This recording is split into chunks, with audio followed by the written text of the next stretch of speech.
There's nothing like cracking a cold one after a hard day of filling out job application after whitelist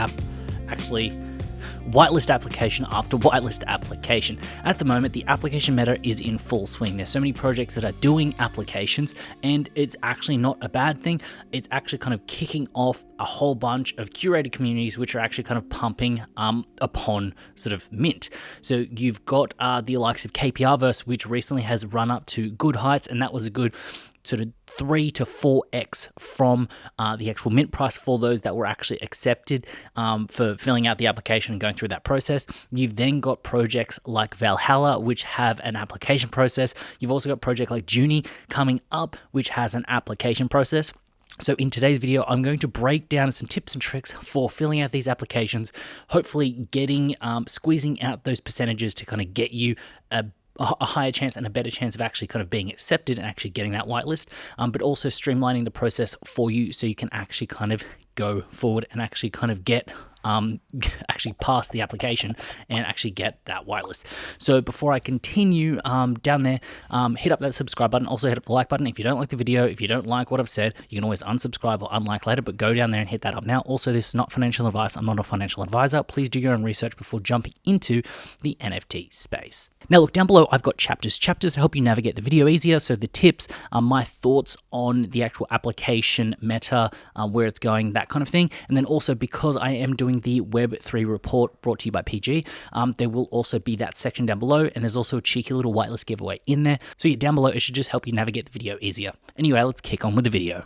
So the first trick is to save all of your answers from previously in a Google document or something similar like that.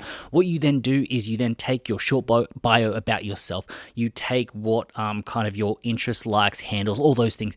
You copy and paste it into a Google Doc. What this means, it means that when you then go to apply for another project, you've already got that at hand. You can then kind of keep refining and crafting your answers to then ensure that you actually got good answers, but it's an easy and it's sort of takes the thought process out of you.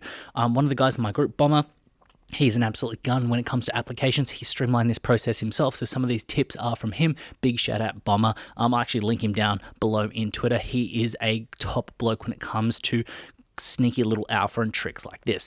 So what you then do is you take these things as you would put them in a Google Doc. You need to start treating this like actual job applications, and the idea is you can then have your base layer that you kind of copy and paste, and you can make little tweaks here and there, but as long as you're always improving and you've got that document there, whenever there's an application you can go through, copy, paste, throw it in there, and you should be good to go.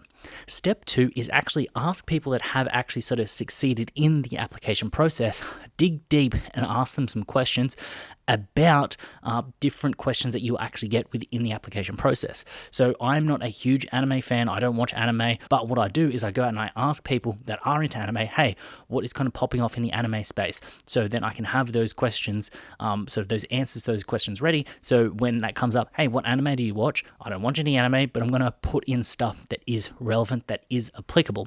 When it comes down to gaming, I play a particular certain style of games, but the idea is you can then have different types of games for whatever project you're moving into.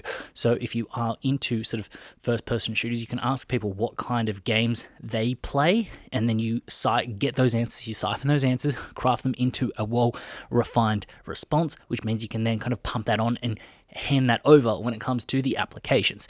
Now look, when it comes to number 3, it may sound a little bit unethical, but it's just showing off your best self and essentially lying. What I'm getting at is when you do go to apply for a real job and they ask you what you do on the weekend, you're going to say that you might go hiking, that you might exercise, that you might do gardening, that you spend time with family, when in fact you might actually just go out and hit the clubs and get legless, get drunk, and do some things that you regret on Monday. But you're not going to say that in a job interview. You're going to put your best foot forward.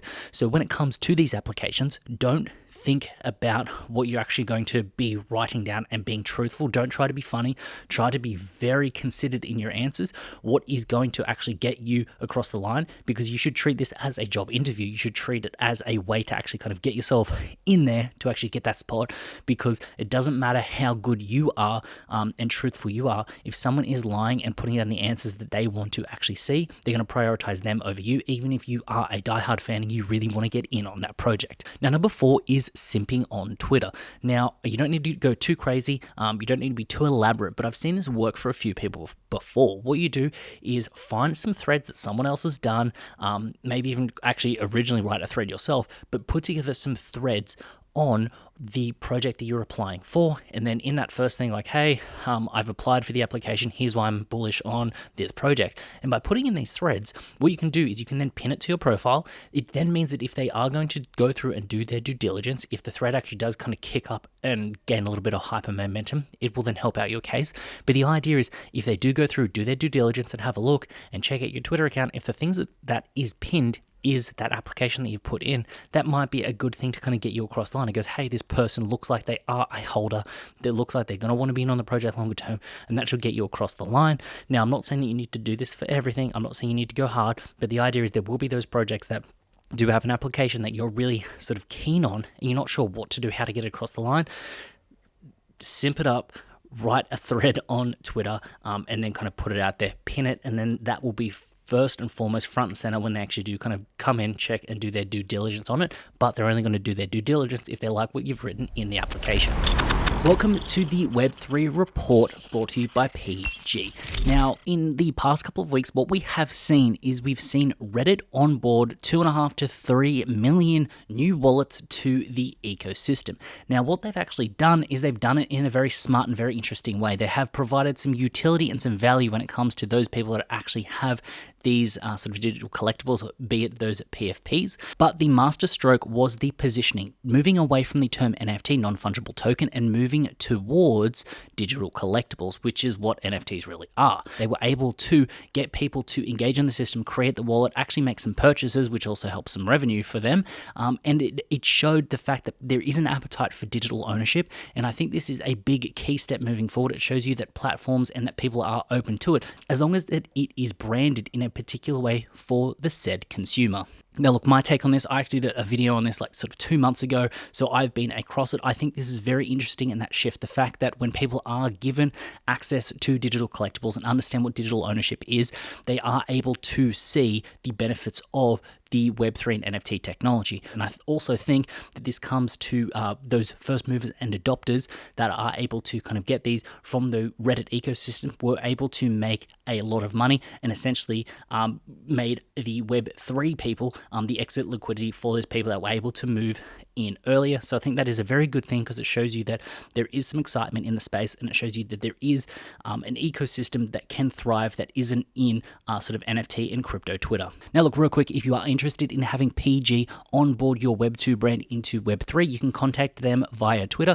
There is a link down below at pgojira. You can jump in, send them a message, and then start to contact them from there. Off the back of Elon Musk taking over Twitter, and it doesn't seem like a coincidence, you are able to expand the links when it comes to particular NFT marketplaces such as Rarible and Magic Eden. And what this means is it means that it allows users to buy, sell, and showcase NFTs through tweets while displaying the NFT artwork. And it also offers a click-through button to the marketplace and listings. Now, look, where this is exciting and bullish for the space as a whole is that the leading social media platforms most likely will take this as a use case and move forward. So I can see this then moving on to things like Facebook, Twitter, and then hopefully something like YouTube, where you're watching this video right now. What this shows me, and I think it shows the rest of the Web2 space, is the fact that digital collectibles are a product and are something that people can buy, sell, and trade.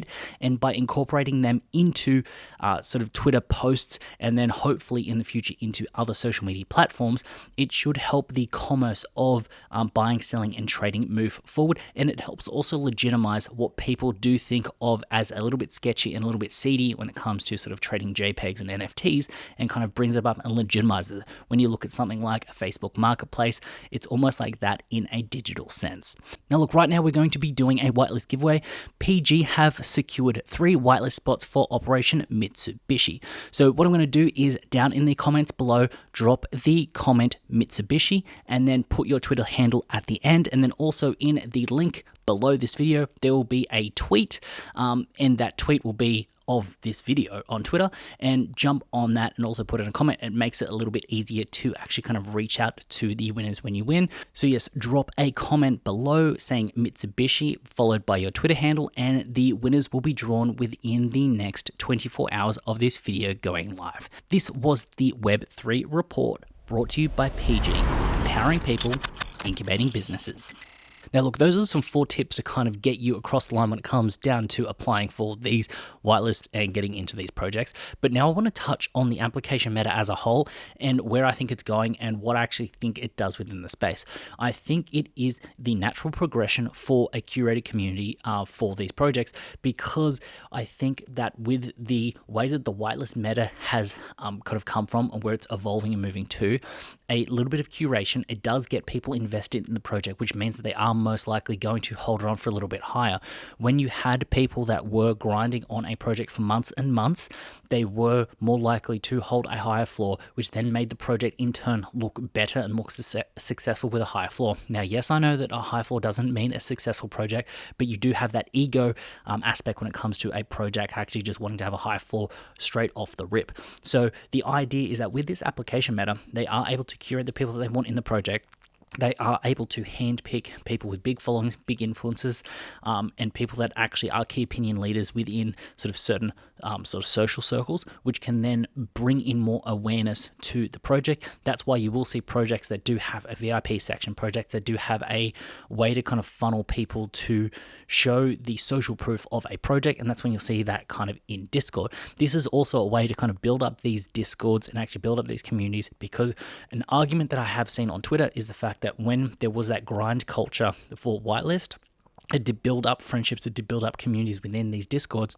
But now with these raffles and AlphaBot, you can actually end up in a position where projects aren't necessarily generating and building that sense of community that they want to actually kind of have a long-term project, and you're just essentially getting this hyped, pumped, and dump of the actual kind of mint day. And in most cases, you actually get people sitting on the sidelines not minting unless they've got a profit. They know nothing about the project. They don't know the mint price. They don't know the supply. They know nothing. They just want to make sure they can make some money, get in, get out. This is a good way to kind of filter out and weed out those people and only get the people that are dedicated to the project by filling out these applications. Now, if you do want to have a big deep dive into the application process, what you can then do is also jump in and research Utes and what Utes did with their application, and I think application in Ute list, and I think that will kind of help you, give you a little bit of an insight into where the most recent application meta and how it came to be, but I'm not going to dive into that in this video.